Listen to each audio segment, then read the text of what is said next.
जिस तरीके से बीजेपी आज बाहें फैलाकर नीतीश कुमार का स्वागत कर रही है, जी हाँ, वही बीजेपी जो हमेशा से ही जातिगत जनगणना के खिलाफ रही है,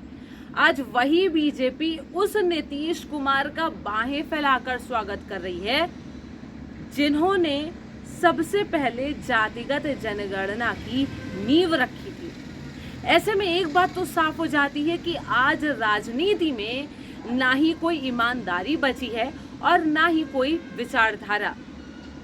आज वही नीतीश कुमार जो समाजवाद की विचारधारा रखते थे, आज वही नीतीश कुमार सांप्रदायिक विचारधारा वाले एनडीए में शामिल हो गए। लेकिन दोस्तों, एक बात बता दूं आपको, अगर विश्वसनीयता नीतीश कुमार की खत्म हुई है तो विश्वसनीयता बीजेपी की भी खत्म हुई है, क्योंकि ये वही बीजेपी है जिसने पूर्व में भी ज्योतिरादित्य सिंधिया और महबूबा मुफ्ती जैसे लोगों के साथ हाथ मिलाया था, जो बीजेपी को पानी पी पी कर गालियां दिया करते थे। लेकिन क्योंकि भाई सत्ता का नशा है, सत्ता का लालच है, जिसके लिए कोई भी पार्टी किसी भी स्तर से नीचे गिर सकती है।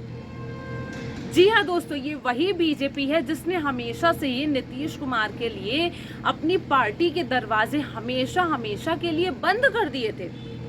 लेकिन आज फिर उसी बीजेपी ने आज नीतीश कुमार के लिए एक बार दोबारा बाहें फैला दी है उनके स्वागत के लिए। दोस्तों, मैं पूछना चाहती हूँ कि जिस बीजेपी के पास पूरा का पूरा चुनाव आयोग है, जिस बीजेपी के पास सबसे बड़ी बात राम मंदिर है, उसके बावजूद भी बीजेपी को ऐसी क्या जरूरत पड़ गई कि उन्हें नीतीश कुमार जैसे समाजवादी विचारधारा वाले नेता को शामिल करना पड़ा? क्या राम मंदिर बन जाने के बाद भी बीजेपी को अपनी गद्दी छिन जाने का डर था, जो आज वो उस नीतीश कुमार को अपने साथ शामिल कर रहे हैं, जो हमेशा से ही जातिगत जनगणना की बात करते थे, जो जातिगत आरक्षण की बात करते थे? आज के राजनीतिक दल सत्ता हासिल करने के लिए किसी भी स्तर से नीचे गिर सकते हैं, वो अपनी ही विचारधारा से कॉम्प्रोमाइज कर सकते हैं। दोस्तों, आज के राजनीतिक दल सत्ता हासिल करने के लिए किसी भी स्तर से नीचे गिर सकते हैं, फिर चाहे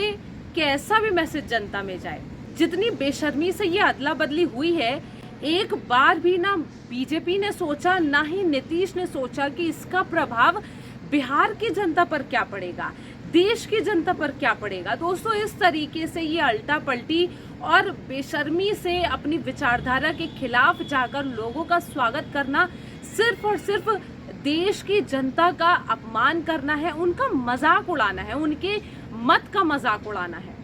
दोस्तों, जिस तरीके से अमित शाह ने बोला था कि वो नीतीश कुमार को कभी भी बीजेपी में शामिल नहीं करेंगे, और नीतीश कुमार ने भी ये बड़े बड़े दावे किए थे कि वो मर जाएंगे लेकिन बीजेपी में कभी शामिल नहीं होंगे, लेकिन आज जिस तरीके से इनका मिलन हो रहा है, ऐसे में एक बात तो साफ हो जाती है कि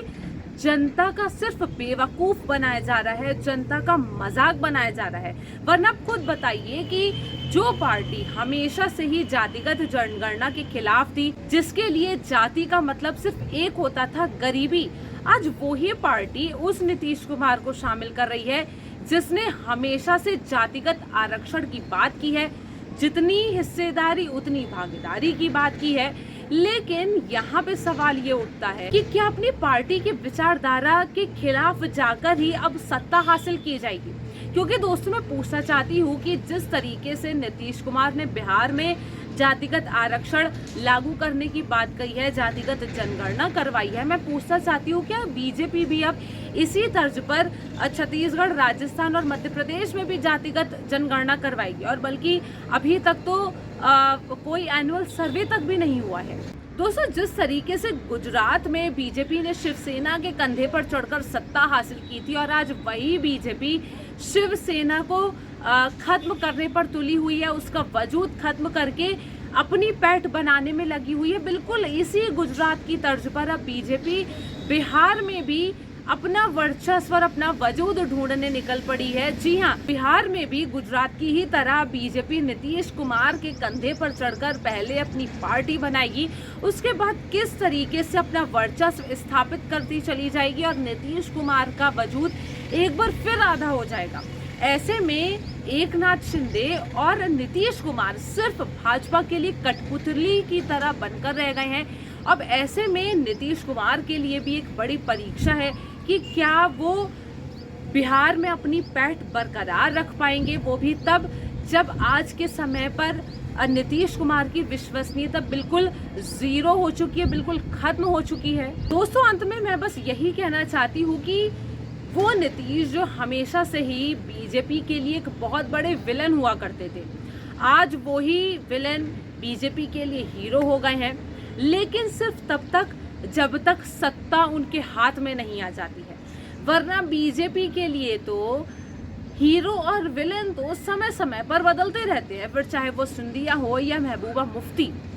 दोस्तों, एक बात तो नीतीश कुमार को भी अब ये ध्यान कर लेनी चाहिए कि जिस मान सम्मान की उम्मीद वो भाजपा में रख रहे हैं, ये बात उन्हें याद रखनी चाहिए कि ये वही बीजेपी है जिसमें शीर्ष के 10 स्थानों पर सिर्फ एक ही नेता है, वो है प्रधानमंत्री नरेंद्र मोदी। उसके बाद अगर 11वें नंबर पे कोई आता है तो वो है अमित शाह। अब आगे नीतीश कुमार को कितना मान सम्मान और कितना गरिमावान पद मिलने वाला है इस सरकार में, ये तो आगे आने वाला वक्त ही बताएगा। लेकिन एक बात जो ध्यान रखने वाली है वो ये कि बिहार में बनने वाली सरकार अब नीतीश कुमार की नहीं बल्कि बीजेपी की बताई जाएगी, फिर चाहे नीतीश कुमार ने बिहार के लिए ही कितना ही कुछ ना किया हो।